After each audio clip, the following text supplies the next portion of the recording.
Hello. मैंने इसको टपका दिया है, जो कर सकते हो कर लो। चार कत्ल, चारों का कातिल एक, और कत्ल करने का तरीका भी एक। आखिर क्या था इन सब के पीछे का मामला, आइए जानते हैं। नमस्कार दोस्तों, मेरा नाम मनीष है और आप देख रहे हैं दास्तान जुर्म।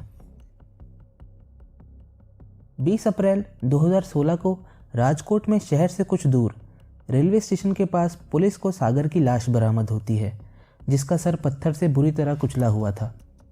उसकी सारी कीमती चीज़ें लूट ली गई थीं और कपड़े भी अस्त व्यस्त कर दिए गए थे।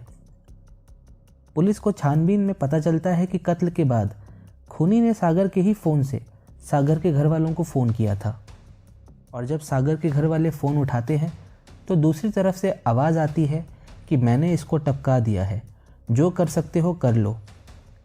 पुलिस को ये बात बहुत अजीब लगी। पुलिस कुछ दिन इस केस की जांच करती है, मगर उन्हें कोई सुराग नहीं मिलता है, और इसी इन्वेस्टिगेशन में 1 महीना बीत जाता है।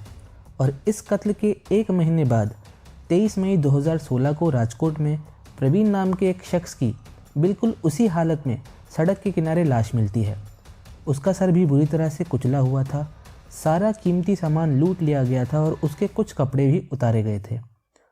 पुलिस इस केस की भी जांच करने लगती है, और इसी बीच पुलिस को शहर के दूसरे पुलिस स्टेशन से फ़ोन आता है और वो बताते हैं कि खूनी ने प्रवीण का कत्ल करने के बाद प्रवीण के ही फ़ोन से प्रवीण के घर वालों को फ़ोन किया था और कहा था कि मैंने इसको टपका दिया है, तुम जो कर सकते हो कर लो। इस बात को सुनकर पुलिस को 1 महीने पहले वाला केस याद आता है और पुलिस इस मामले की भी जांच में जुट जाती है। इसी तरह से कातिल एक के बाद एक कत्ल करता जाता है और कत्ल किए हुए शख्स के घर वालों को फ़ोन करके कहता है कि मैंने इसको टपका दिया है, तुम जो कर सकते हो कर लो। और इसी तरह से पुलिस को एक एक करके राजकोट में 4 लाशें बरामद होती हैं। इधर मीडिया में भी ये सभी बातें फैल जाती हैं और हर तरफ दहशत का माहौल हो जाता है। लोग रात में अकेले घर से निकलना तक बंद कर देते हैं।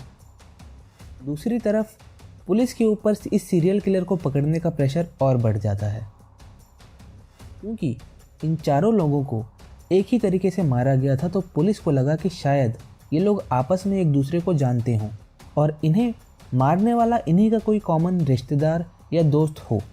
और पुलिस इन चारों लाशों के बीच एक कनेक्शन ढूंढने की कोशिश करती है, मगर इन चारों के बीच किसी भी तरह का कोई संबंध पुलिस को नहीं मिलता है। चारों अलग घर से थे और कोई भी एक दूसरे को नहीं जानता था। पुलिस ने इलेक्ट्रॉनिक सर्विलेंस के ज़रिए भी कातिल का पता लगाने की कोशिश की, क्योंकि वो कत्ल करने के बाद लाश की सारी कीमती चीज़ें, पर्स से लेकर के फ़ोन तक सब लूट करके चला जाता था। मगर कातिल ने वो सारे फ़ोन कभी ऑन ही नहीं किए, जिससे कि उसकी लोकेशन का पता लगाया जा सके। और पुलिस को यहाँ भी नाकामी ही हाथ लगती है। लाख कोशिशों के बावजूद जब ये सीरियल किलर हाथ नहीं आया, तो इसके ऊपर पुलिस ने 2 लाख का इनाम तक रख दिया। काफ़ी छानबीन के बाद पुलिस ने जब कातिल के मॉडस ऑपरेंडाई को अच्छे से स्टडी किया, तो पुलिस का ध्यान सभी लाशों के कपड़ों पर गया। कातिल कत्ल करने के बाद कत्ल किए गए शख्स के कपड़ों के साथ छेड़छाड़ करता था, किसी किसी को बिना कपड़ों के भी छोड़कर चला जाता था। और कातिल की इसी हरकत पर पुलिस को शक हुआ। इन सब पर ध्यान देने के बाद पुलिस ने राजकोट में समलैंगिक वर्ग पर नज़र रखनी शुरू की, क्योंकि पुलिस को लगा कि किसी गे का हाथ इन सब में हो सकता है।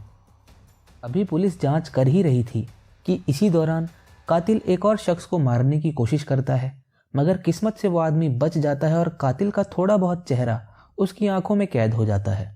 इसके साथ ही साथ वहाँ लगे सीसीटीवी कैमरा में भी उसकी थोड़ी बहुत इमेज रिकॉर्ड हो जाती है। पुलिस उस हमले में बचे हुए आदमी और सीसीटीवी कैमरा की मदद से कातिल का एक स्केच तैयार करवाती है, और इसके बाद कातिल की तलाश फिर से शुरू होती है। मगर इस बार पुलिस को पक्का यकीन था कि अब कातिल पकड़ा जाएगा, और ऐसा ही होता भी है। कुछ लोग कातिल के स्केच को पहचान लेते हैं और बताते हैं कि ये शख्स राजकोट के मवड़ी इलाके में रहता है।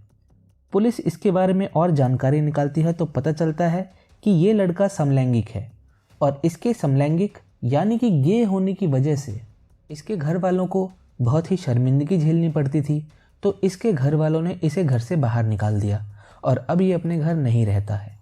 पुलिस की एक मुखबिर से ये पता लगता है कि कातिल जामनगर में है और पुलिस उसे वहाँ से गिरफ्तार करती है।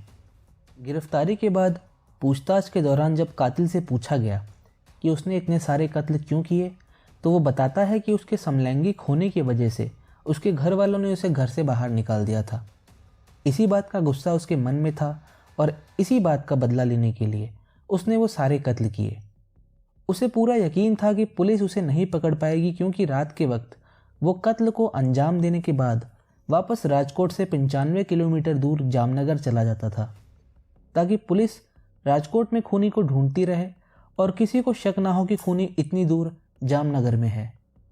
और इसीलिए वो कत्ल किए हुए शख्स के फ़ोन से उसके घर वालों को फ़ोन करके चुनौती देते हुए कहता था कि मैंने इसको टपका दिया है, तुम जो कर सकते हो कर लो। और इस तरह से उसने अपने सारे जुर्म कबूल किए। तो दोस्तों, आज की ये कहानी एक ऐसे शख्स की थी जिसे उसके घर वालों ने उसके घर से निकाल दिया था और इसी गुस्से में वो एक सनकी सीरियल किलर बन गया। जल्दी ही मिलेंगे आपसे एक और दास्तान जुर्म के साथ। चैनल को सब्सक्राइब करके बेल आइकन भी दबा दें, जिससे कि मेरी अगली कहानी की नोटिफिकेशन आपको मिल सके। साथ ही साथ कमेंट करके बताएं कि आपको ये कहानी कैसी लगी और वीडियो को शेयर करना ना भूलें। नमस्ते।